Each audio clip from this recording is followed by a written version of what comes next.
श्रीमद् भगवद गीता यथारूप अध्याय 14 श्लोक संख्या 22 से 25। श्री भगवानुवाच प्रकाशं च प्रवृत्तिं च मोहमेव च पांडव न द्वेष्टि संप्रवृत्तानि न निवृत्तानि कांक्षति उदासीनवदासीनो गुणैर्यो न विचार्यते गुणावर्तन्त इत्येवं योऽवतिष्ठति नेङ्गते समदुःखसुखस्वस्थः समलोष्टाश्मकाञ्चनः तुल्यप्रिया प्रियो धीरस्तुल्यनिन्दात्मसंस्तुतिः मानापमानयोस्तुल्यो मित्रारिपक्षयोः सर्वारंभपरित्यागी गुणातीतः स उच्यते।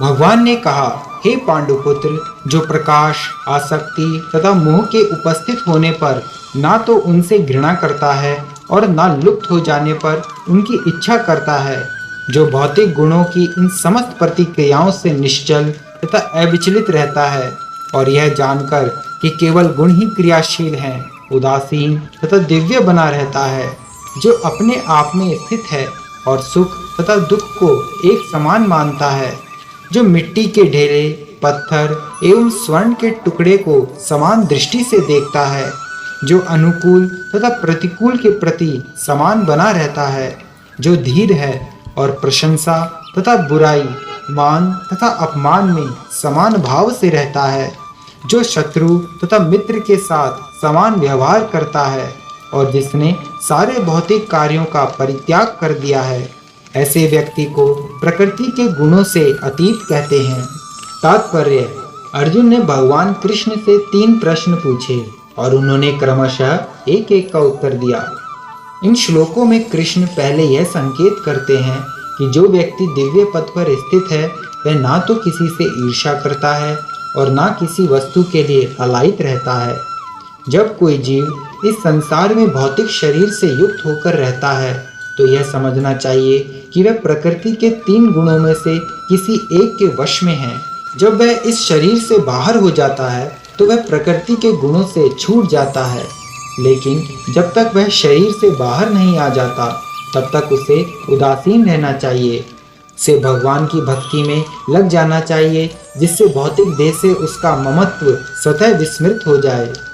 जब मनुष्य भौतिक शरीर के प्रति सचेत रहता है तो वह केवल इंद्रिय तृप्ति के लिए कर्म करता है, लेकिन जब वह अपनी चेतना कृष्ण में स्थानांतरित कर देता है तो इंद्रिय तृप्ति स्वतः रुक जाती है।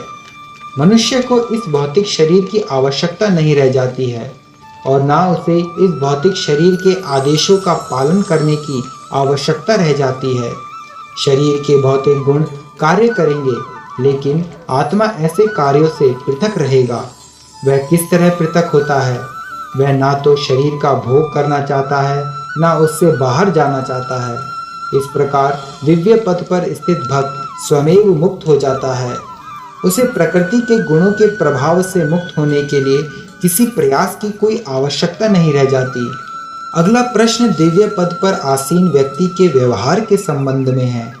भौतिक पद पर स्थित व्यक्ति शरीर को मिलने वाली तथा कथित मान तथा अपमान से प्रभावित होता है, लेकिन दिव्य पद पर आसीन व्यक्ति कभी ऐसे मिथ्या मान तथा अपमान से प्रभावित नहीं होता।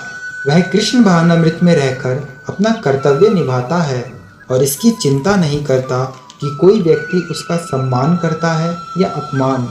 वह उन बातों को स्वीकार कर लेता है जो कृष्ण भावनामृत में उसके कर्तव्य के अनुकूल हैं, अन्यथा उसे किसी भौतिक वस्तु की आवश्यकता नहीं रहती, चाहे वह पत्थर हो या सोना।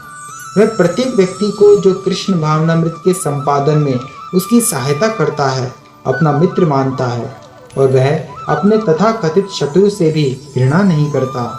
वह संभाव वाला होता है और सारी वस्तुओं को समान धरातल पर देखता है, क्योंकि वह इसे भली भांति जानता है कि उसे इस संसार से कुछ भी लेना देना नहीं है। उसे सामाजिक तथा राजनीतिक विषय तनिक भी प्रभावित नहीं कर पाते, क्योंकि वह क्षणिक उथल पुथल तथा उत्पातों की स्थिति से अवगत रहता है वह अपने लिए कोई कर्म नहीं करता। कृष्ण के लिए वह कुछ भी कर सकता है, लेकिन अपने लिए वह किसी प्रकार का प्रयास नहीं करता। ऐसे आचरण से मनुष्य वास्तव में दिव्य पथ पर स्थित हो सकता है। हरे कृष्ण।